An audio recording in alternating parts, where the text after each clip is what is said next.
Fala, meu lindo, tudo bem? Que bom que você está aí em mais uma mensagem do canal. Eu tenho uma palavra de Deus para você. Dessa vez eu quero de verdade, fique comigo até o final. O tema é maior do que a dor. O que pode ser tão poderoso que nos faz não sentir a dor? O que pode ser? Por favor, fique comigo. Eu só quero te pedir um favor muito importante, para que essa mensagem vá ainda mais longe e para que além de você, outras milhões de pessoas possam ouvir e ver. Curte o vídeo, comenta e claro, se você ainda não é inscrito no canal, se inscreva, ativa o sininho que toda segunda-feira tem uma mensagem para você aqui. Vamos pro vídeo?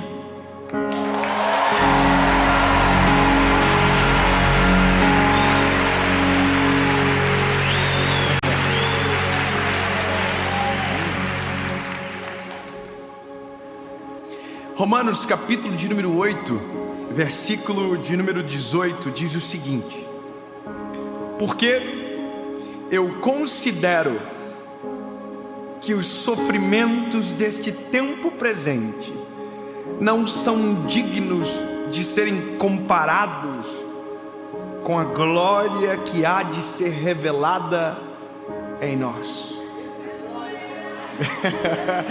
Eu vou dizer de novo. É muito bom, porque eu considero que os sofrimentos deste tempo presente não são dignos de serem comparados com a glória que há de ser revelada em nós.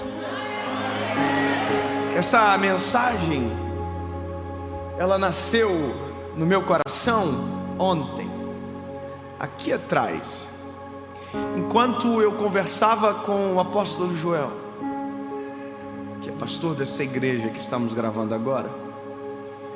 Nós conversávamos sobre os impeditivos do nosso propósito, coisas que nos paralisam, nos bloqueiam, nos atrasam, que roubam de nós a nossa certeza do chamado,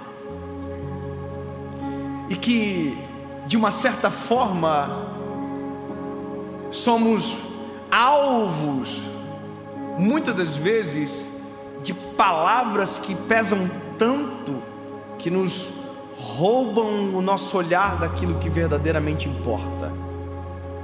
E de verdade na vida isso é um padrão triste, porém padrão.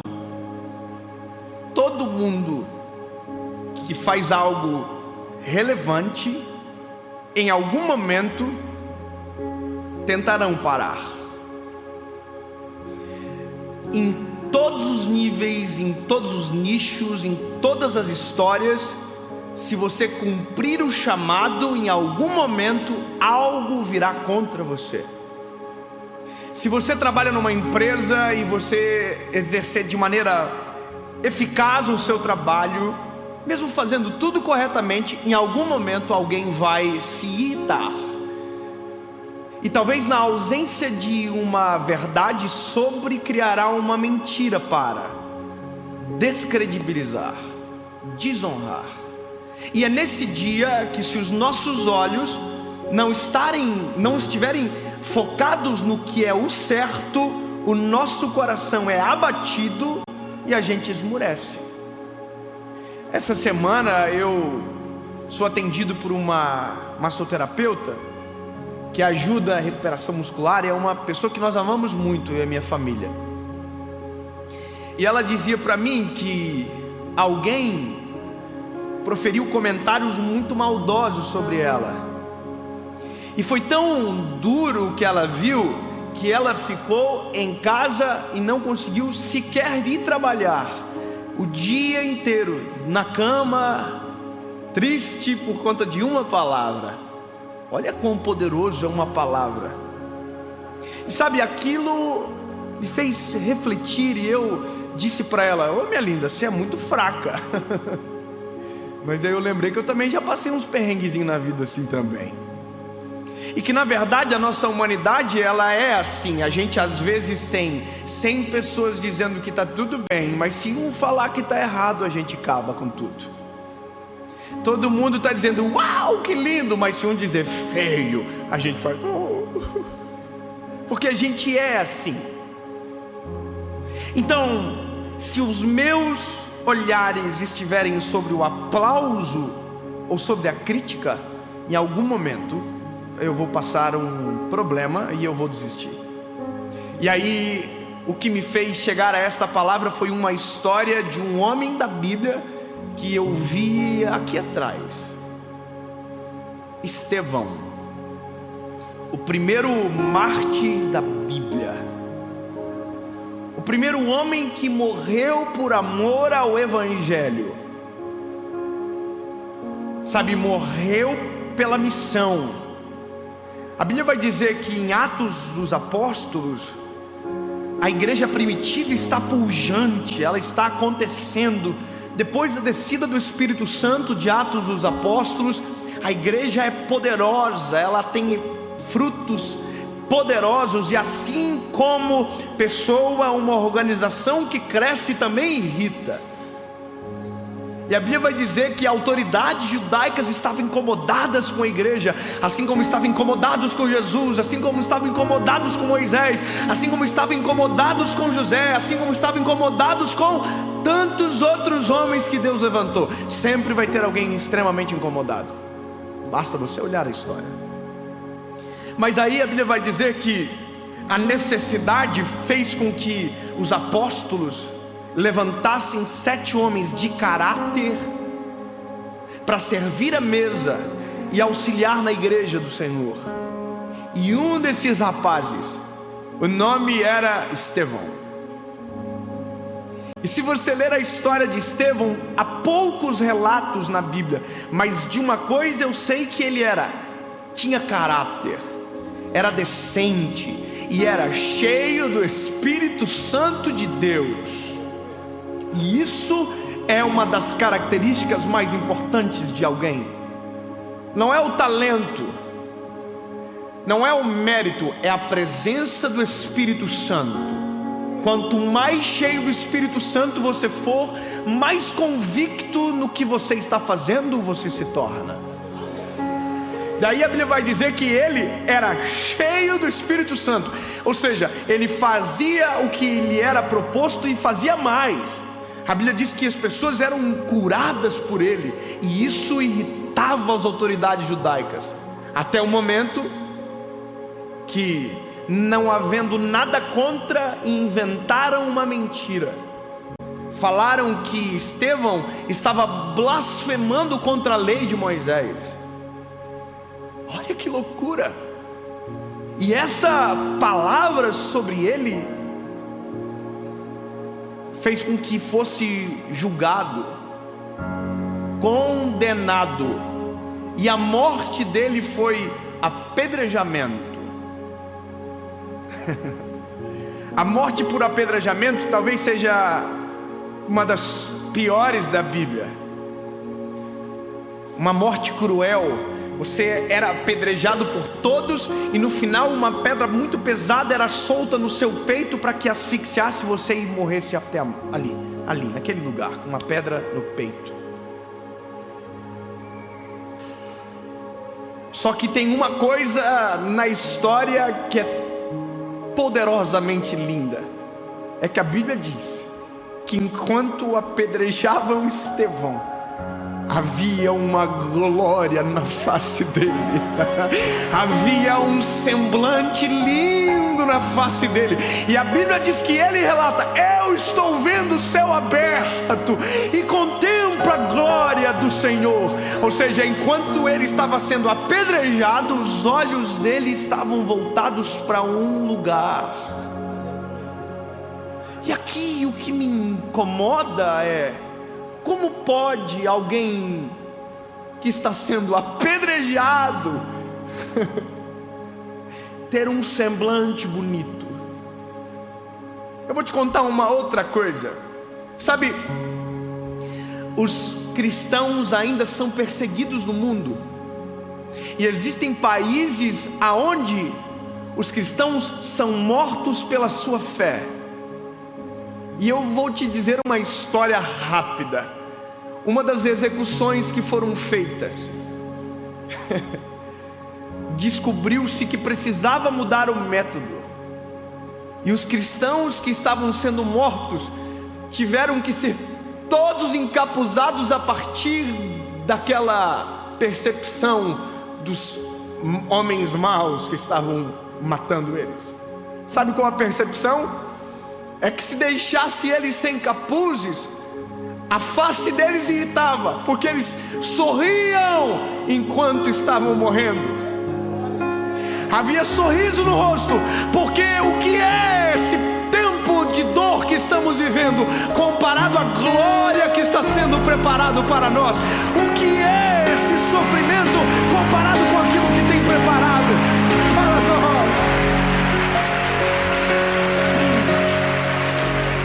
Como que eu mato alguém que diz: morrer para mim é lucro e viver é Cristo? Sabe, experimentaram tirar a máscara de um homem, e quando levantaram tinha um sorriso debaixo. Coloca o capuz de novo.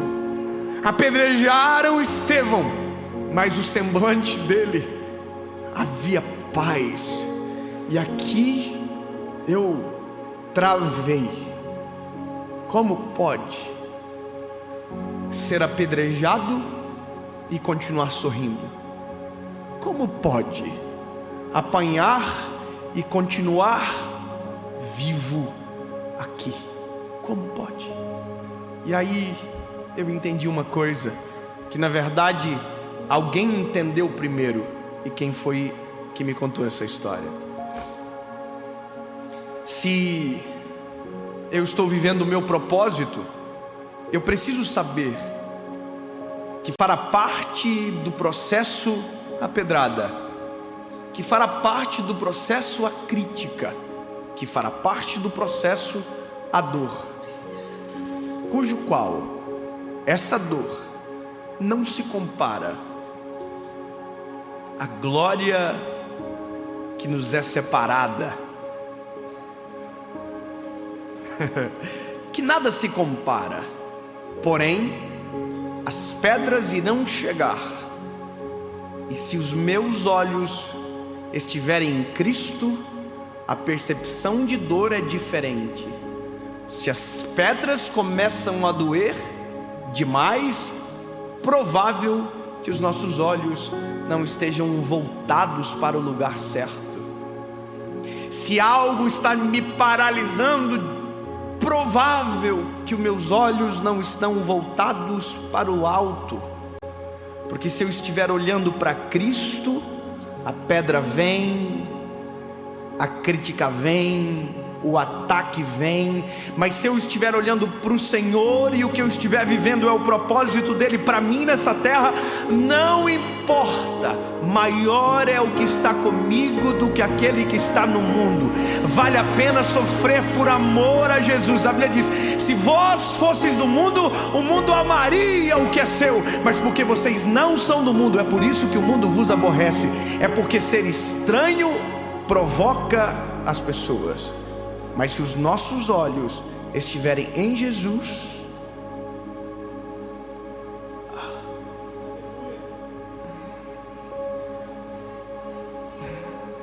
continuaremos a viver aquilo que Deus nos chamou para fazer. Aleluia. Porque se colocarmos numa balança o sofrimento e a glória,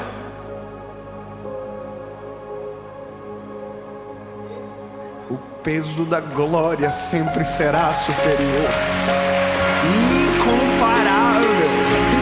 Incomparável.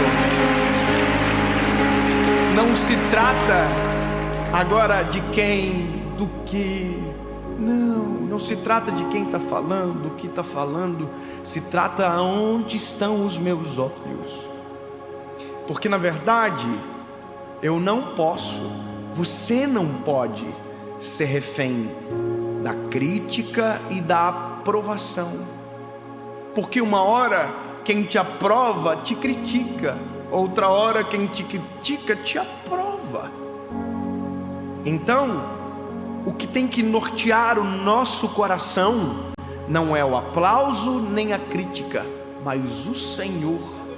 Por isso que os nossos olhos para viver o propósito tem que estar no Senhor Jesus, porque todas as vezes que olhar para o Senhor é a noção perfeita do que eu devo fazer: prosseguir, pausar, descansar, porém nunca retroceder, nunca voltar atrás, porque se é o propósito, continua.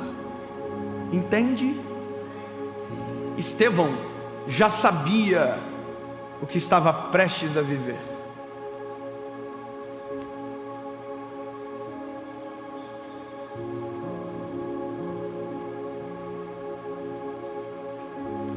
Vou te mostrar algo.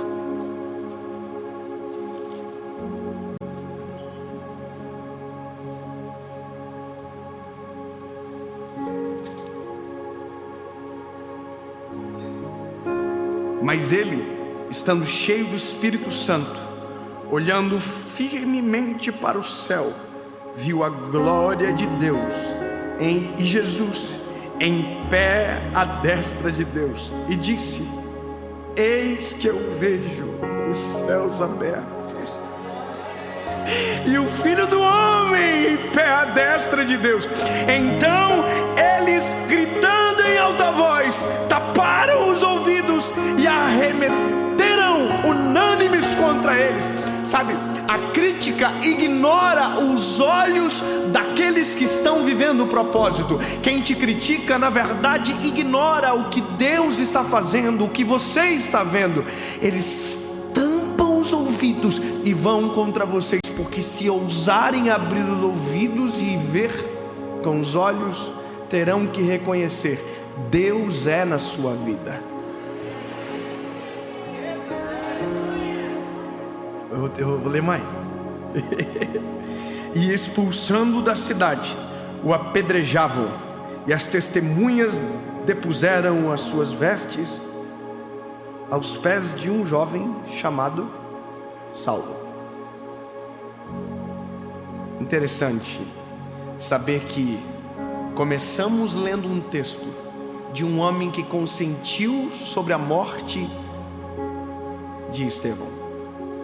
Romanos capítulo 8, verso 18, Paulo escreveu. E o mesmo Paulo foi o que consentiu com a morte de Estevão. Ele era do Sinédrio, ele era um dos principais daquele lugar. E interessante que existe o Saulo e depois existe um Paulo. Antes de Jesus, depois de Jesus. Na nossa vida é exatamente igual. Existe o antes de Jesus e o depois de Jesus. Talvez agora nós somos os que criticam.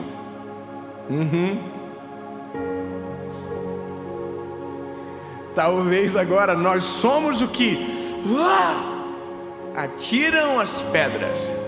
Mas posso te dizer, não conheço nenhum ministério bíblico cujo qual é atirar pedras. Não conheço o ministério bíblico de juízes. Não conheço. Mas eu conheço um ministério, o que ganha as pedras. Porque todas as vezes que o nome de Jesus for glorificado através de você,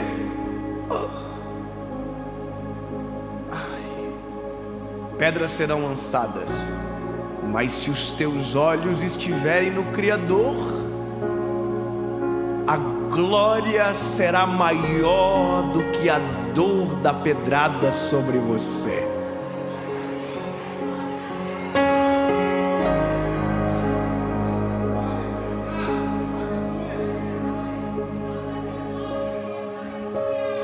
Jesus, obrigado, Senhor, por nos permitir te conhecer. Obrigado, Senhor, porque se olharmos para Ti, teremos coragem para continuar. Não importa o que virá, Tu és o nosso alívio. Tua glória é superior à dor de todos os processos. Maior é o Senhor que está conosco do que aquele que está no mundo. Jesus, Tu és o nosso alvo, e é para Ti que olharemos até o final. E quando pensarem que acabou tudo, a eternidade nos aguarda.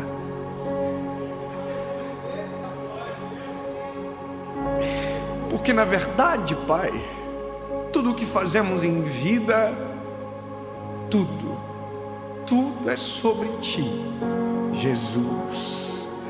Porque Teu é o reino, Tua é a glória, para sempre. Em nome de Jesus, amém.